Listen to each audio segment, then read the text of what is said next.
Let me say it this way, because you know I'm always going to tell the truth, right? Okay.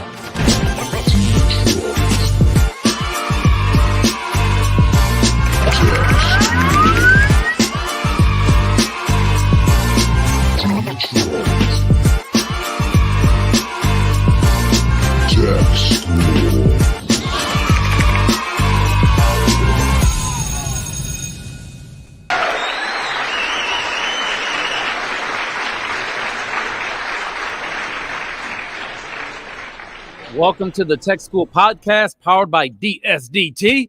I'm Josh. I'm just Carlos today. So chill with the two Carlos. I'm Good just afternoon, Carlos. man. Just Carlos today. All right. Okay. Good afternoon, brother. How are you? Top of the day, young fella. Yes, sir. Younger than me. I'll take it. Yeah. All day, every day. Yeah, that is pretty much the size of things these days. Hey, man, I'm starting to feel, I'm going to say it. You're half a century old. I'm starting to feel old. Wait, you're starting to feel old. What do you mean by feeling old? The machine doesn't work the way it used to. Oh, heck, you're 50. I'm 38. We can't jump off rooftops the way we used to at 25. Listen, it is what it is. So this past weekend, we had relatives and friends over to the house for a holiday celebration. Mm-hmm. And probably the best thing that I got out of it was just watching the kids enjoy themselves. I'm getting old, right? Because now I'm okay with just sitting around and watching kids have fun, right? So I noticed the grandson, Tyler, in case you guys, Tyler and Grayson, but I know Tyler, he was sitting down for a moment on one of the toys and just took a complete fall and landed on his back. And he just laughing and having a good time. And I thought to myself, if that was me, I'm talking about broke back, wouldn't be able to get up for a few days, man. I'm just saying this machine does not operate the way that it used to. And it just so happens it seemed to have come about when I turned 50. In the past year, I've noticed that I need to nap more in order to do certain things. Like before, I would be able to just go all day, all night, just nonstop, and eventually get around to sleeping. But now it's like, if we're going to make this happen, I'm shutting it down for about 3 or 4 hours, and then we can get to it. I mean, this weekend, I did X, Y, and Z. I'm back home by 9 o'clock. I'm like, 11, midnight. I know we're talking like Friday, Saturday night. Right. And I'm like, I could go meet the guys out for a drink, but going to bed. Yeah, but, you know, Josh, your body is probably already programmed to like go to sleep at a certain time because you have to be at the station by what, 4? 3 a.m. Right. 3, So yeah. You know, your body that is, too. It's not too many nights where you're going to be out hanging at 7 o'clock and like, I can do this all night long. No, you shut it down by what time? 8, 9 o'clock. There you go. Yeah. There you go. Your program. And you've been doing that for how long now? About 5 years. See? On that schedule. That's a routine. Whereas with me, if I think I might stay out kind of late, I try to shut it down maybe around 7, 8, get me a nap in because it's the old man's nap. And then by maybe 11, 12, I'm good to go. Yep. But if it gets to be 11 or 12, I'm also thinking, why don't I just stay here? Yeah, might as well. Why don't I just stay here and rest? I mean, when we were younger in our college days, teenage days, you know, sleeping in was 12 p.m., 1 o'clock in the afternoon. Yeah. I'm on vacation for the next 2 weeks or so. And sleeping in for me, I got up naturally on my own around 6:30, 7 o'clock this morning. Wow. Just woke up like, oh, okay. I'm with nothing to do. Nothing to do. Like, okay, I guess I'll get up, finish my laundry, and hit the gym. Wow. Yeah, I get it.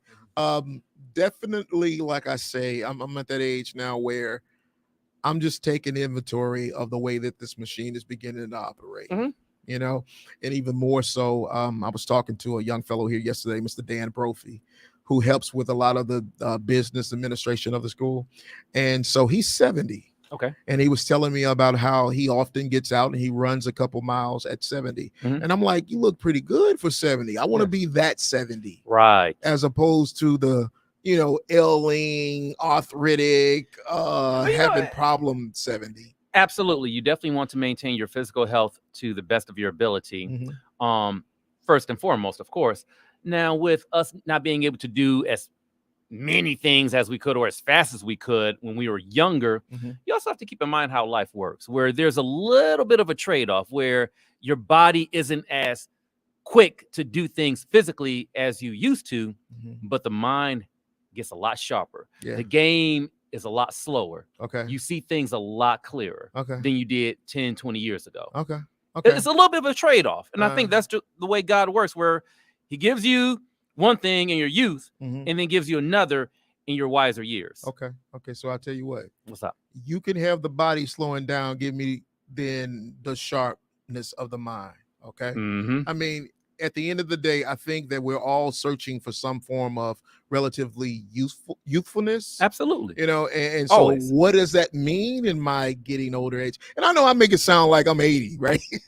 Far from it. Far from it. Like There may be some 50-year-olds who are saying, I still got it going on. Yeah, and I feel like that, but I do also recognize the fact that there are things happening with this machine that I haven't experienced before, such as, you know, I don't mind. And I'm gonna say this because I don't believe in privacy like so many other people do. Sometimes we make this big issue about, you know, people getting our data and people knowing some of our medical history. Some things need to be discussed, such as I went to the doctor just last week. You know, like I said, I'm getting checked out, and I was told that I'm beginning to have the onset of arthritis. You know, and to my wife that might be listening, my arthritis. You know what I'm saying? You know, and so it for a moment I'm gonna use this word and I'm gonna use it loosely. Depressed. You were depressed. I was depressed because it was telling me once again that you're getting older. You know, it's something that you cannot control.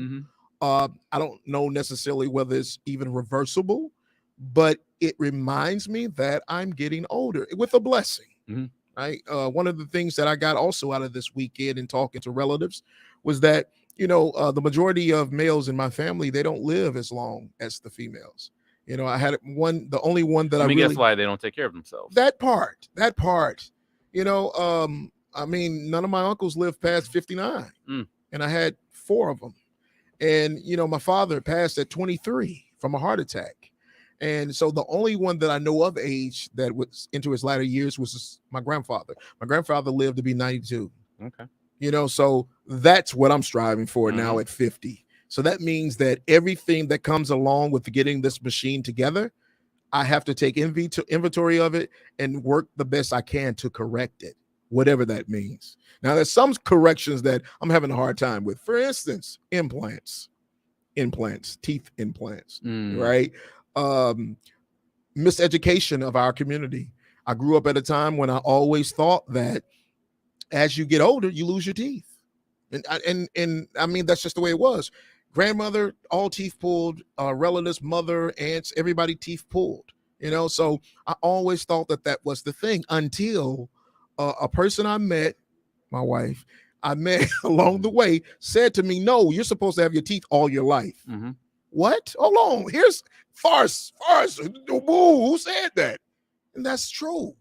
You're supposed to keep your teeth all your life. Yes. So why is in my community are we not taught that? All we taught about is just you need to brush and you need to floss. And nobody tells you why, you know? And if you're not handling a lot of that, then you end up being 50 years old with holes in your head that you could have otherwise had your teeth in those holes. Yep. So brush, floss, rinse, go to the dentist. Hello. Twice a year. Like, right. Like, it's kind of like your insurance lets you 3 times a year. It's like having a credit score and not even knowing what's on the credit report, right? You're like, well, I don't know what's on my credit report. Why not? Because I've never looked at it. Just miseducation. I don't know why I'm going here today, but somebody needs to hear this. First of all, you need to keep your teeth. 2, you need to know what your credit score is. You need to go check your credit score. I'm just saying. Just saying. You need to do those things. So, but definitely, as I'm getting older, I'm having this machine is reminding me that you just can't do the things that you used to do. Have to slow it down. Got to. Yep. All right. All right. So, without spending a whole lot more time in these holes where I can go, why don't we take a moment and bring on Amber so she can give us some insight about what's going on in tech news this week. All right.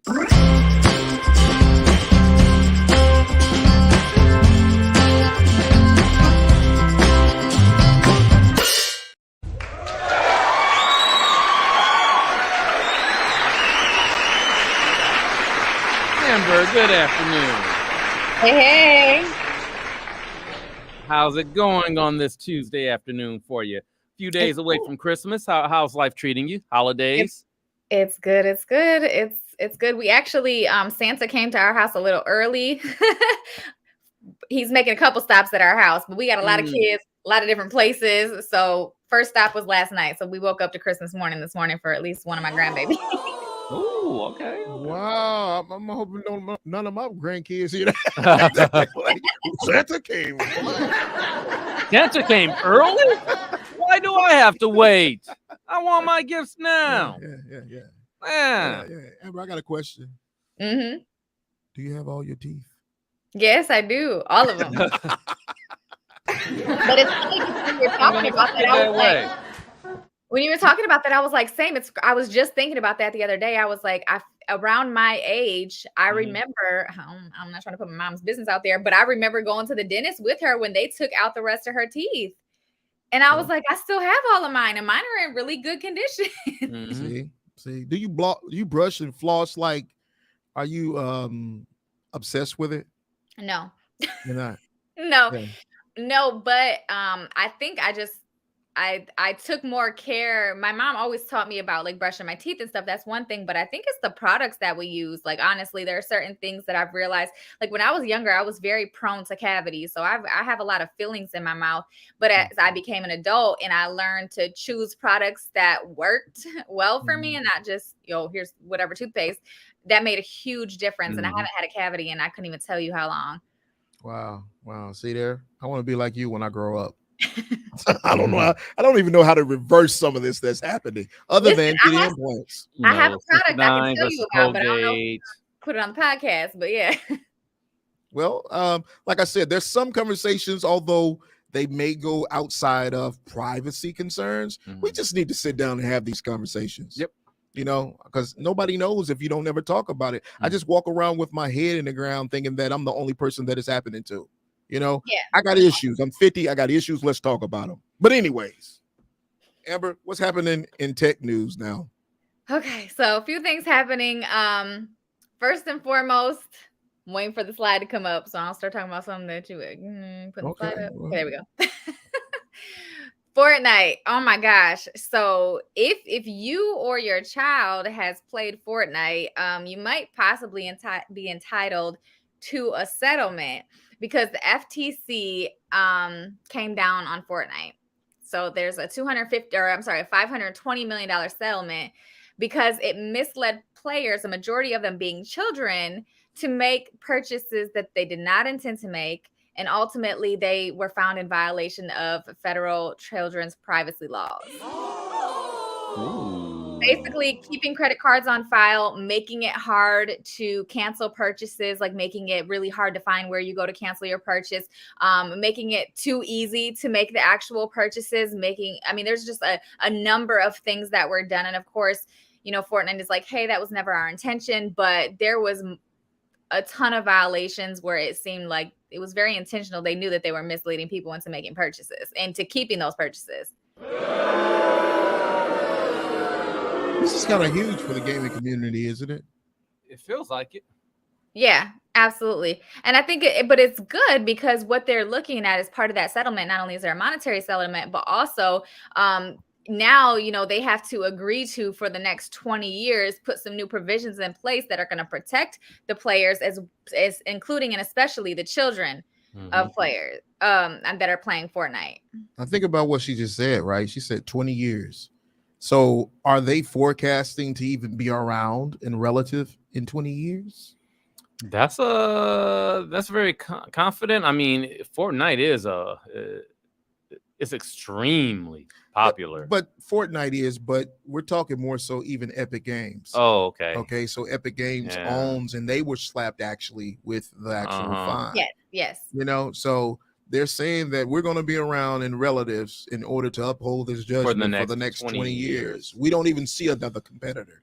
Kind of feels and sounds like the Yahoo back in the day prior to Amazon, prior to, it's just AOL. Yeah. I don't even know if you stay relative for that long. The way that technology is moving now. Maybe that's a cop out. maybe Well, it that's will. the only I they would won't be around for 20 years. I would think that Epic would evolve, or at least make an attempt or an effort to evolve with the times. In addition to that, any potential future competitor that would come out, hopefully, would also take into consideration these guidelines that are in place and then abide by them, so they don't get hit with a similar lawsuit in the Good future. point.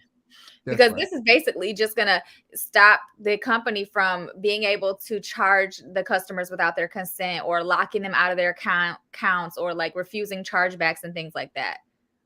So okay, so they got charged $520, and $520 million in a fine, right? But that sounds to me like they made a whole lot more, right? Sure. They made a whole lot more. I think in the story it said like 400 million people were affected by this, and they only had like 1 million complaints that were submitted to the company from parents that were disgruntled about the practice. And at the end of the day, 400 million people, I'm sure out of those, a few of them spent more than $1 in order to have X, Y, and Z. Of course. Think about how many parents probably didn't even realize what was happening, though. I mean, honestly, I'm that person where I've had things charged to my account that I don't even realize. There's probably stuff I never realized, or sometimes it might take me a really long time, and I'm like, where did this come from? Right. Yeah. So I can imagine there are a lot of parents that never complained or were never identified as affected because they never realized the charges were coming out of their account. And a lot of those services where you fall victim to, oh, okay, it's $1 for the first 2 weeks, 3 weeks, a month, 6 months, and then it slips away from you, and then just keeps on recurring. Yeah, I had that problem with my son recently. He bought a game and it was like, oh, $5.99. I'm like, cool. And then I was like, it's $79.99 a year. Right to trick you. I was like, what just came out of my account for that much money? And I'm looking like, you told me it was $5.99. You said it was Netflix. All right. So the next thing that's going on with TikTok, which y'all know is like my favorite platform right now. They are coming out with a new feature. They're testing a new feature right now where it's going to tell you why a video appeared in your For You page, which I'm super excited about, because I can't tell you how many times things pop up on my For You page and I'm like, now why would you think that this would be of interest to me? Like what made this come on my page? So this will tell you like, oh, because you follow so-and-so, or because you like this video, this is why you're seeing this video. But is that really all that important? Kind of it. I don't know if it's important, but like, again, for me, I often question why some of the videos on my For You page are on my For You page, because I'm not so sure they're supposed to be for me. Yeah. Okay. All right. So I'm just the guy that scrolls. Whatever the information is there, I just like sitting back and watching it. Well, I mean, there is monitoring of our web searches, and that leads to what we see, advertisement, things like that. I don't know. I guess I'm kind of curious to see their approach with it, to show us things, make sure we see things, if you will, as we're searching. The TikTok algorithm is really interesting. My husband and I were talking about it the other day, how it compares or stacks up against Instagram's algorithm. And what I was saying was that with TikTok, what I noticed is their algorithm seems to be a lot more responsive quickly. Like if you watch a video about, cats drinking champagne, I'm making something up, but it was something random, you're going to see a whole bunch more content like that very quickly, like within the same scroll period or within the next time you pick up your phone. Whereas Instagram, I feel like there's a huge lag. Like they take a while to try to figure out what you're interested in and kind of miss the mark a lot. Whereas I feel like TikTok will say, oh, okay, you spent a lot of time on that video. We're going to show you a couple more videos like that and see if you like those as well. And if you do, they're going to be on your feed more. If you don't, then they'll stop showing them to you. Like I really pay more attention to the TikTok algorithm, and it's very responsive. Okay, so here's a great question for you, since you are the in-house resident professional, right? What if I'm just to my old people like me, what's the difference in the usage of a TikTok and an Instagram? That's a good question, Carlos, because Instagram, they're adding more and more features to where they are competing with TikTok.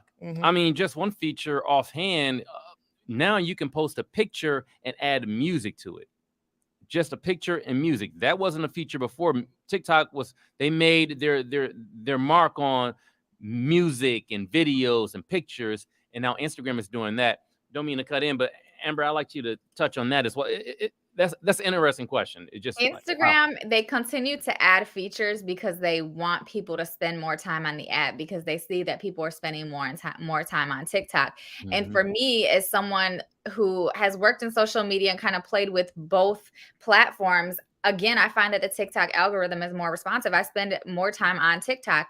If I post a reel on Instagram, and I've done it for myself, I've done it for clients, where it's like the algorithm, like the math just isn't mathing. Like the Instagram does not get it. Like they just don't know what to do with your content unless you're already a big creator and already have, you know, a lot of people viewing your stuff.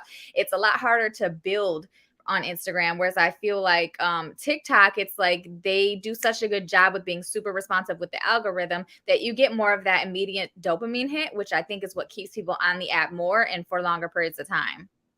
Okay, so I was just listening to a report this morning, and they were saying how one of the bills that they're hoping to get passed through Congress before the weekend, that one will divert shutting down the government, but part of the bill is that they are going to order no one to be able to use TikTok on a governmental device, right? So in the grand scheme of things, does that mean that TikTok perhaps is designing its user experience for us to be able to have those types of feelings more so than an Instagram? Oh, I think they all do. They all do it. I just think TikTok does it better right now. There was a time when Facebook was doing it really well, but now TikTok seems to kind of like be the leader in that.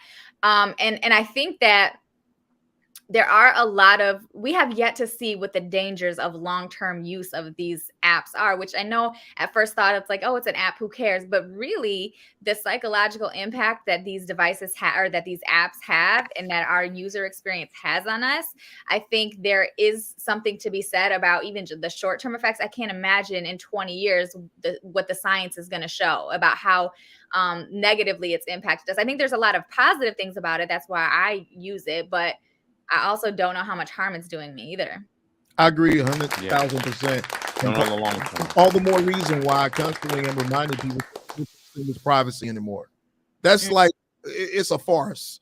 If you wrap your mind around, oh, I'm trying to, prevent anybody from having access to my medical history or, my student files, that doesn't exist. No. Because the companies that are supposedly safeguarding your information, they're letting it out the back door, X, Y, and Z, or you're on social media telling everybody your supposedly private information. How can you say you want to be private when you're active on social media? Absolutely. Doesn't exist. Does not exist. I'm just saying. You heard that from me, right? All right, Amber, and lastly. Okay, so we're still following this Twitter stuff because there continues to be changes and updates and progress. But Twitter is now saying, okay, how we talked about last week, or the week before that, even, they have different colored checks for different reasons. Well, the blue check, which is like the check that's always been there, has been designated to go towards businesses. But they are now allowing businesses to designate employees. So they'll have a special mark to let you know that, I'm trying to think, like an athlete is part of this team. So let's say, Michigan State Spartans, or whatever. I guess I wouldn't even be like that because that's college. I'm trying to think. I don't follow professional sports enough to know who plays. Go Lions. Let's roll with the Lions. Okay, so who's the player for the Lions? Go Lions. Whoa. Larry, hold on, Larry. Hold on. We're not booing the Lions now. Wait a darn minute over here. We're in the middle of our playoff push. We got a chance. Wrong button. Yeah, boom. We got to put good juice in the air. John's doing too much. Okay. But anyway, let's say somebody, CEO of some company, they would be designated, or somebody who might be a representative of the company, basically, which I think is good for the businesses, but then it blurs that line. I've worked in social media policy, creating policies for big companies for a long time. And that's always been an issue of how much freedom do we give our employees online? How much do we want to be associated with our employees online, or want our employees associated with it? I think this is interesting, and it's going to be a slippery slope. Like, I realize that especially on Twitter, there's a reason and a place for having that special designation, but it's also, a lot of people have gotten fired. because they were connected to a company and then said or did something that the public didn't like. So Yeah, I agree 1,000%. 1,000%. Well, definitely want to thank you again this week, Amber, for coming and giving us some more insight into everything that Josh and I do not know about. I'm just saying. Thank you guys so much for having me on. Right, so, and if everybody wanted to go and check you out on your social channels, can you please remind them where they can find you?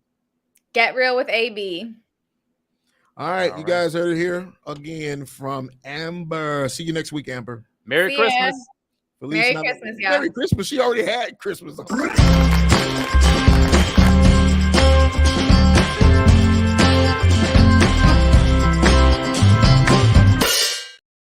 Yeah. She can have Christmas twice. I'm just saying, she already had Christmas. She already had Christmas. That's what she just told us, didn't we? She did. She did say that. She did. All right. So, kind of want to pick up on a conversation this week. Yes. Something that I think that we definitely need to discuss. Now, there's not anything else I think I can bring to the conversation of what tragically happened this past week.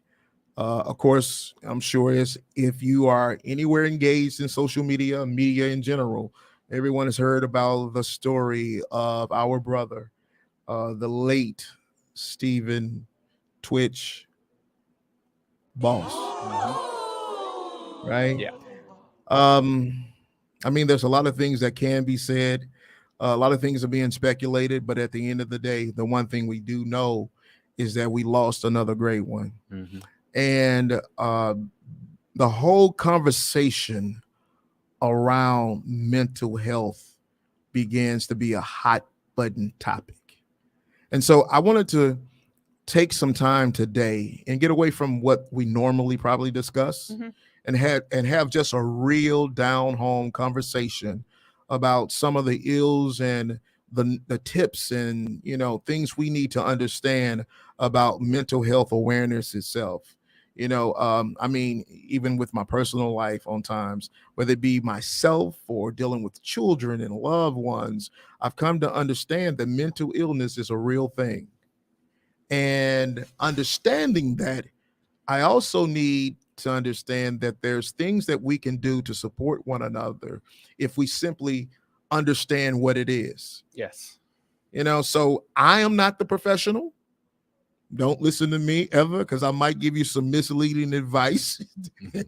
And we definitely want to have the professionals come in to have those discussions with us, because there's just some questions I have. I don't know about Josh himself in particular, but I definitely have in regards to this ordeal, as well as many other things that are happening when it comes to grief, depression, and anxiety. All right, so this week's guest, we're going to bring on, I call them the power couple. Okay. They're the power couple. And I've been knowing this couple for a great while now, since the early days of DSDT. They are family friends, and they are mental health first aid instructors. Okay. And they probably know a lot more than others when it comes to dealing with the social challenges of mental health, of illness. All right. So just want to bring them on to have this conversation. And again, if you guys are out there in social media land and you're listening to this podcast, whether it be the first time or whatever, if you have any questions, if you have any comments, make sure that you're typing those and submitting them, because you never know when we might actually air it. And definitely, if it's a question concerning a loved one or even yourself, make sure you send that in so that you can get an answer from one of our professionals here. So without much more ado, we're going to bring on Mr. Renardo and Shuntori Bowles. Hey, hello. Hey, how everybody doing? Doing good, brother. How are you? Hi there. All right. Good afternoon. Thank you for joining us both. Let's get a better understanding of your occupation, you two. What is a first aid? Give me first mental health first aid instructor. Mental. Okay. Explain your job a little bit more to us, please. Okay, so my job or profession, I am a master level social worker. So that is what I do in my profession. but a mental health first aid instructor. Many people have taken CPR first aid, and that is something that is privy to everyone. So if someone is to fall and cut their finger, you will give them a Band-Aid. But if someone is to break their arm, you will give them a tourniquet until the EMS comes or until someone takes them to the hospital. So it's the same with mental health first aid, but instead of physical, it's mental. So what you will do is if someone is to have a sad day, it can be something like a Band-Aid, or you can have information to help cheer them up, or, give them a listening ear.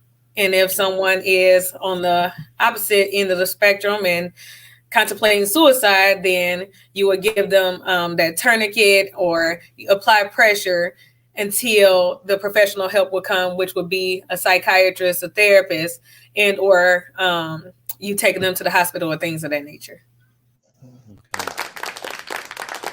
As Carlos alluded to a moment ago, the tragic news of Twitch and his passing shocked the entire country, because here you had a brother who had it.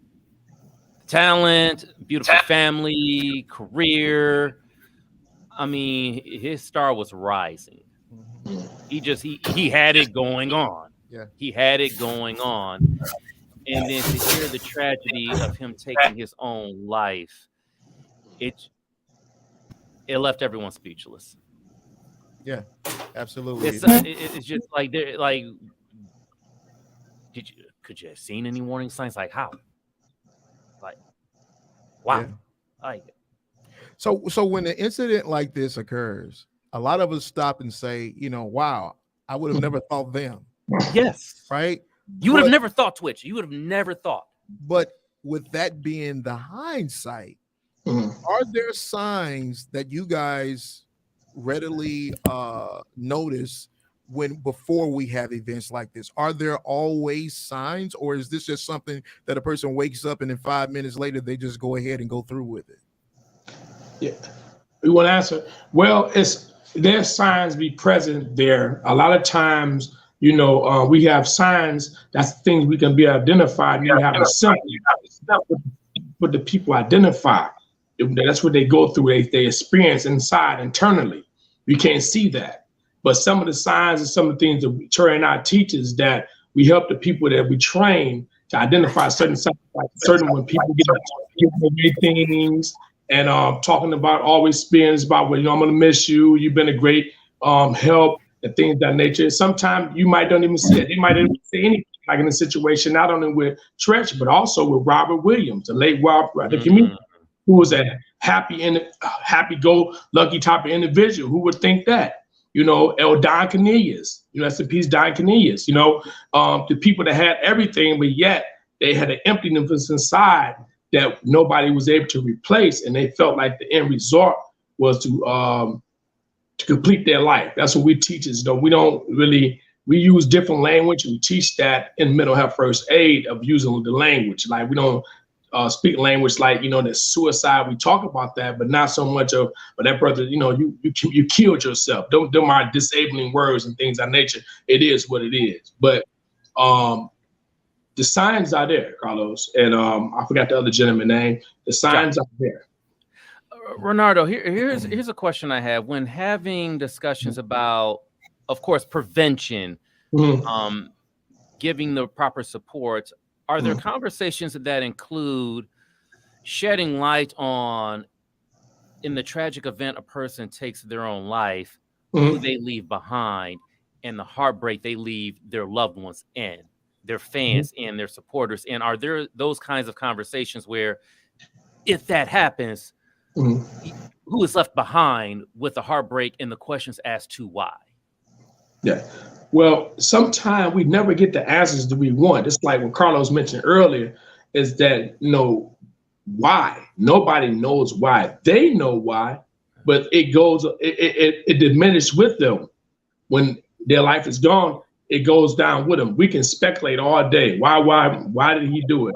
Why did he do it? But I'm quite sure there's signs there that he done something prior to him completing his life that was there that nobody really paid attention to, right?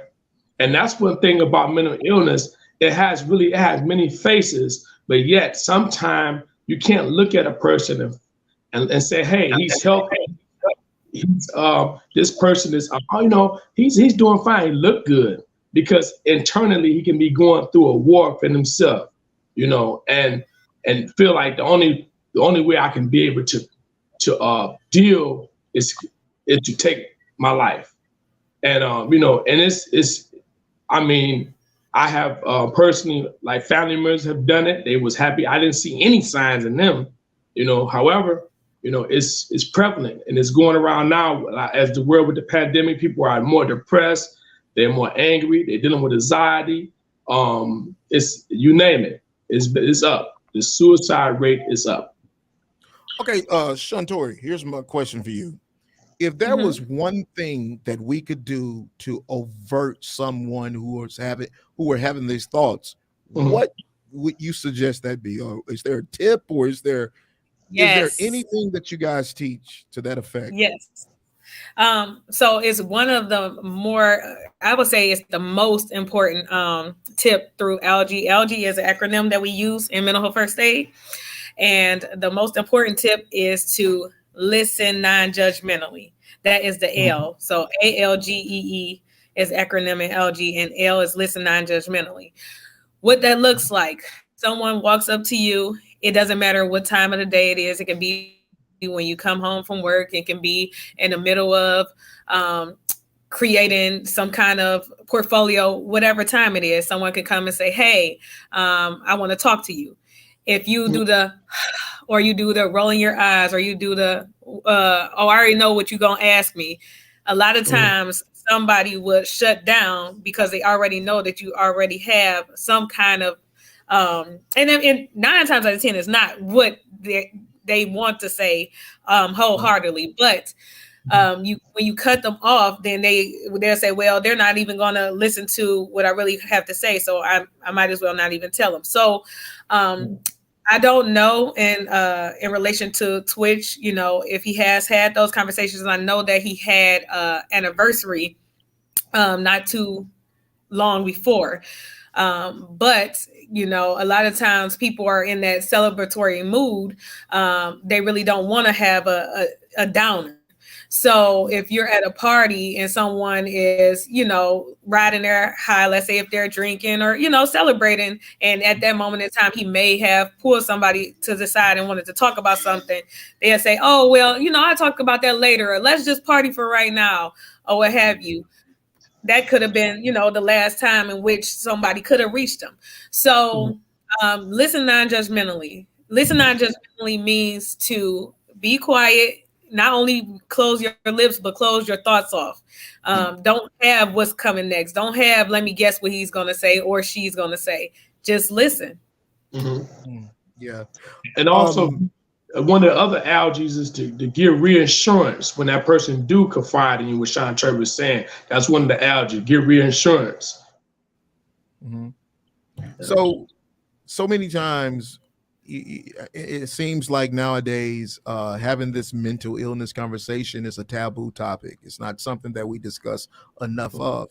And then there's some who don't really even believe in the whole spectrum of mental illness, right? Is this something that is like a present concept, or is this something that we have always dealt with for decades now, and we're just having more conversations around it as we're beginning to learn more about it? No, it has always been here. We are just now starting to deal with it. We were not dealing with it. The thing and the issue is that we were, let's say what goes on in this house stays in this house, or you don't have to tell everybody all of your business, or there were people who had mental illness who, let's say, they had depression. They'd be like, oh, okay, well then just go up in your room. We don't want you down here again, messing up what we got going on. So they'd send them to another room somewhere. No one actually dealt with it, but and in their defense, they didn't have those tools either. Before, whether it was physical or mental help, such as doctors, we weren't privy to those things. So we didn't know what mental health was or physical health was. As long as we were breathing and we can lift up this brick and lay it over there, that's all we knew. Later on down the line, it's like, oh, okay, I didn't go to the doctor and I didn't foresee this. Now, it's too late in whatever spectrum it is. So we are just now dealing with these things. We are just now having these in-depth conversations, which is a good thing, but it has always been there. Yes.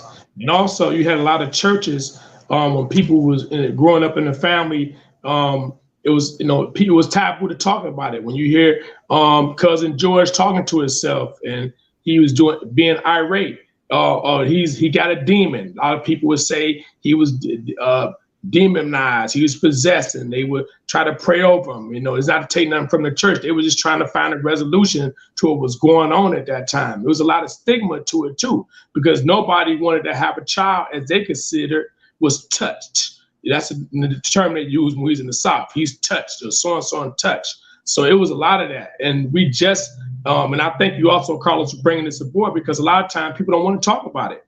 They really don't. They don't want to discuss it. It's shameful. They feel like when one of their relatives, especially a mother with a child or things of that nature, they feel that, hey, you know what? I'm ashamed. They're ashamed of having to try to figure out something that's going on. So they never really go try to get the help. They never try to seek out a therapist or to go talk to a psychiatrist. People are taboo, or I'm not crazy, or the stigma of, I just don't feel like I need that. I just pray on it, or sometimes like that. There's many other stigmas to come along with it. Has the conversation of also it being more acceptable to show that you're vulnerable? Is it more acceptable? I would say, and this is going back to y'all social media conversation earlier. I won't necessarily say it's more acceptable, but you have more outlets. Like I said before, is, hey, I can't go to this person and talk about it, or I can go to this person. I can go to Twitter, or I can go to Facebook, or I can go to Instagram, or I can go to, I even see with TikTok, as some people who are having crying videos and things of that nature. So I wouldn't necessarily say that it's more accepted. It's just more avenues in which you can display your depression or your sadness or your happiness. And then also, you're able to get out that whole story too. So I can create this TikTok and I can have it be whatever I want it to be.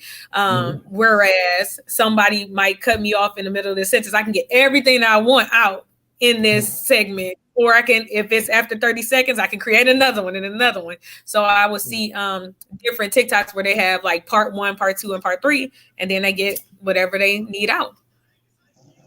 All right, Mr. and Mrs. Balls. Now, I'm always going to be the person that's the open book. Josh doesn't do it. I'm just saying. Okay. So I am the type of person that I have an 18-year-old son. And my 18-year-old son is autistic. Right? And last year, I had an issue with he and his mom, and I was called. And my son made a statement to me that I always reflect on. He said, "Dad, you don't understand. I'm autistic." And I said to him, "No, I knew you were autistic before you did. I get it." Right? And my personality is one that I know that it explains X, Y, and Z. I know that you're grieving. I know that you're having issues, but it doesn't excuse the behavior sometimes. Is that the wrong approach to take towards someone that may be having a mental health challenge? So I would say no. We have different scenarios in which we go about in our trainings. And one is someone having a psychotic break. And let's say if it's a woman and she says, look at all of those spiders climbing up the wall, and you don't see the spiders, you are not to say, oh yeah, I see them, right? Because you don't. What you are to do is to affirm them and saying, oh, well, you see the spiders? What color are they? You know, whatever that person's going through is real to them. And that's where the breakdown comes. It's not saying this is not real to you. It's saying, I'm hearing you. You understand what I'm saying? So with your son, it's not saying, hey, you can go and break a window. It's saying, I understand that you feel like you need to break this window. However, I just bought this window and it's $250 or whatever the case. But I understand that you feel like you need to do that. And then by you connecting and understanding, then you guys can get into that conversation, and ultimately you end up buying him a punching bag. And his feelings to punch something is being relieved, and then you're relieved that you don't have a $250 mirror broken. You see what I'm saying? Because guess what? He's costing you money by punching out the window. He's hurting himself by punching out the window, but he's not hurting himself by punching out the punching bag. And I love getting it out. I love the scenario because again, That's a good scenario. Look, it explains it, but it does not excuse the behavior. Right. You know, I get the mindset of what Twitch perhaps was in, but then on the other side of this, and you know, Carlos always gonna be Carlos. I look at the family. I look at the family that was left behind. Yes. You know, I mean, if there is a greater tragedy in all that has happened, it's the fact that you now have this wife and these children that are left here to fend for themselves. And that's the question I was getting at earlier when you're counseling people. Is there a way, or are there attempts to get the point across of who you leave behind? Let you answer that, Troy. You can go. You can speak to it too. Okay. What our training, doing the mental health first aid training, tell us no, is we are not to let a person that's going through that particular, having those thoughts, is to make them feel guilty about the decision that they're making. That's what the training we was taught to do. I questioned that when I was going through my certification. You know, why not bring up the fact that, hey, you know what about your children? You know, but sometimes, you know, and this one of the instructors, the national instructors told me when I was down in DC, he said, what if they feel that they are more of a burden to stay in the state of mind of where they're at? Okay, so, and that they feel like they cannot go on that way internally. And I took that, you know, it was, you know, questionable. Like I say, you know, it was a lot of things that we went through doing that training. And I just didn't imagine not saying, hey, what if I would have said, hey man, you know, you don't do that. You know, you leave, you know what you're leaving, the children need you. And they discourage us not to tell a person that's going through that particular experience of making them feel guilty, you know. And Troy can expound a little bit more on that from a therapist standpoint. And I like to use analogies a lot because I feel like it's bridging the gap between the textbook and the big words and the layman people. Okay, so if I use a lot, hopefully you guys are, you know, it brings a better picture. I like it actually. Go for it. Thank you. So when he was talking about in terms of not bringing that extra attention to the family and things of that nature, let's go back to the physicals. I always address the physical because it is sometimes easier for people to get the physical more so than the mental. Somebody is overweight. Somebody is 5'2" and they're 700 pounds. They have heard from the time that they were 200 pounds to 700 pounds, you are overweight. You shouldn't eat that.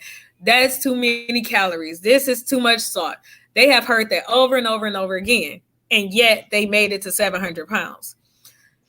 Whatever that angle is not working.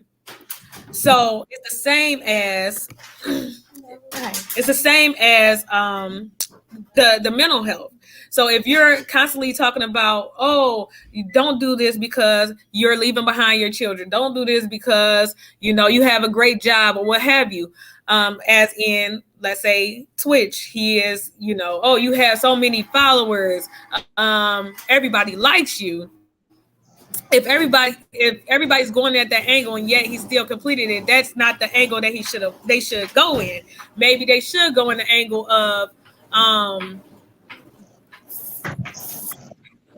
instead of the children, let's say music, or let's say TV. You have so many different departments of a person's life, and most times people only look at it from the angle in which they know somebody. So me and Renardo, he might look at me in terms of being a wife, but I'm a wife, I'm a mother, I'm a therapist, I'm a cook, so it's so many different angles. And if this angle doesn't work, then try this angle, try this angle, try this angle. That might not be the angle that you need to give it some credibility and some credence to everything that the both of you guys are saying. I mean, I actually connect with the explanation, because what if the counter to what has happened was we had another incident of a man taking his family's life as well as his own, right? I think that that's the auspice that you get from the making him feel guilty that you're leaving the kids behind, because we also hear so much of that as well. True. You have these mass murders and these suicides.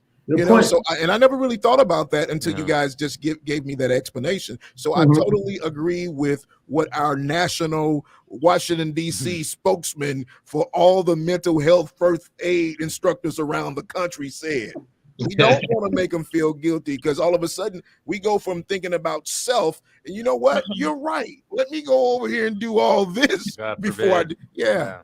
So because I don't want to leave them here. You're saying, what about the children that I'm leaving here without a father? Well, they won't be without a father, if they're with me. So and we see that all too many times, right? We do. And then and then a lot of times too, it's okay to ask a person, is they okay? We assume sometimes, hey, he's doing okay, he's smiling every day. It was what we got away from really asking a person. It's okay to ask, are you okay? Are you okay? Yeah, I'm probably the person guilty of that. I stopped doing it. Mr. Bowles, I stopped doing it, because sometimes people really will tell you how they're doing. You would still be able to get some type of window of understanding. You know what I'm saying? And like I say, some of the signs are sometimes there. It's prevalent. Like when they get talking about, I'm going, like what I brought up again about, I'm going to miss you when you're gone. You know what? Thanks for being, hey, Carlos, thank you for being a nice friend to me, man. I just want to let you know that. And you're like, oh man, okay. Like, what's this? What angle you going at? A matter of fact, that's another sign too, is when people start giving away precious things, that particular ring that their father gave them. And you start seeing that. Them are signs as well. Or always talking about insurance. I just want to make sure you understand I have insurance policy and it is all paid up. These are particular things that you pay attention to. Isolation. If there's a person that was really outgoing and he's isolated, he or she isolated now, they are to themselves, it's okay to ask them, are you okay? Man, listen, hold on. If y'all don't give him one of those, y'all know he need one, right? What is it that we always give him? You can do it.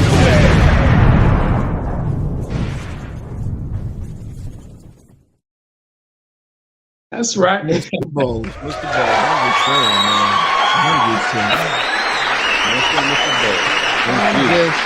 I am so thrilled that you guys took out of your busy day to come and have this conversation with us. It's much needed. And not only is it much needed, but we need to have more of it. Yes, more often. Yes. Right. So I definitely would love to have you guys come back and expound upon it more. And even come and give us more tips, if you will, about recognizing the signs, as well as how do we deal with it? Okay. How do we deal with some of the mental health issues that people are going through. The one thing that I've come to understand as I'm getting older is that mental illness is a real thing. Absolutely. And I didn't know that when I was young. I didn't know nothing about a PTSD, all these military vets run around talking about. What is that? I knew they act kind of different. I'm just saying. I knew that, but I'm not a trained professional. And because I knew that it was different, I also understand that there has to be something that I can do to impart some sort of support to them. Okay. Or at least some sort of assistance, right? So definitely, like I said, I would love to be able to bring you guys back in order to further these conversations as we continue podcast. Would you be willing to do that? Yes. Also, definitely. I even take it a step further, Carlos, and I think I told you this before. When I visit, we willing to train your staff as well, or anybody else is listening. We do offer certification. Our certification lasts for 3 years. Doing that certification, we teach this. Oh my God, I don't know what happened there. Well, listen,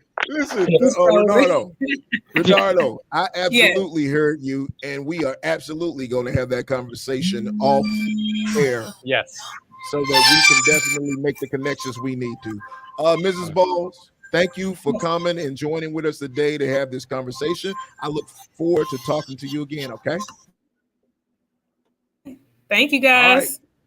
All right. Good Christmas.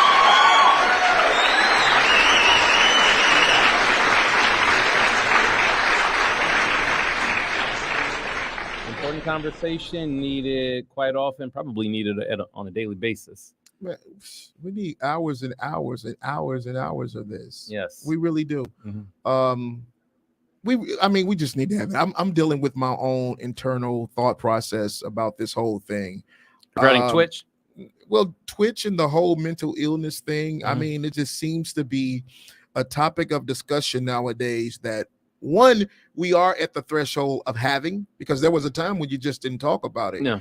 He made some of the correlations between, that being raised down south, and we're saying that they're touched, or, they have demons, or these are the things that we've given them in past generations. But now we're more educated. And so we can have a conversation about what is actually going on and how can we support you. Not necessarily, I don't think we can actually fix anyone. No. But we definitely can support you if you're at that point to where you feel as if you want to take your life. I don't think that's the phrase that they use. They use complete your life, right? Or you simply just need to talk to someone. And I get it, in a lot of instances, they don't necessarily want to talk to you. They don't want to talk to you if they feel as though there's going to be some judgment there, or they feel as simply you're not the right person. That's the point right there. You read my mind, Carlos. It may be on all of us as individuals to recognize when we might be that someone they need to talk to. Yeah. And just be there for that person. Yeah. Understand them. Not support. You don't support completing your life. But understand what that individual may be going through and try to bring them back. Yeah, most definitely. And that's just all of us being more aware of each other. Yeah. And ourselves. True story. Am I my brother's keeper? Yes, I am. There it is, right? Definitely great episode. Give this guy a round of applause.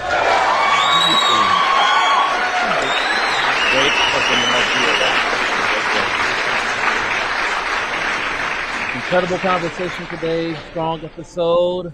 We are back next week. Merry Christmas. In the meantime, that will do it for the Tech School Podcast, powered by DSDT. See ya.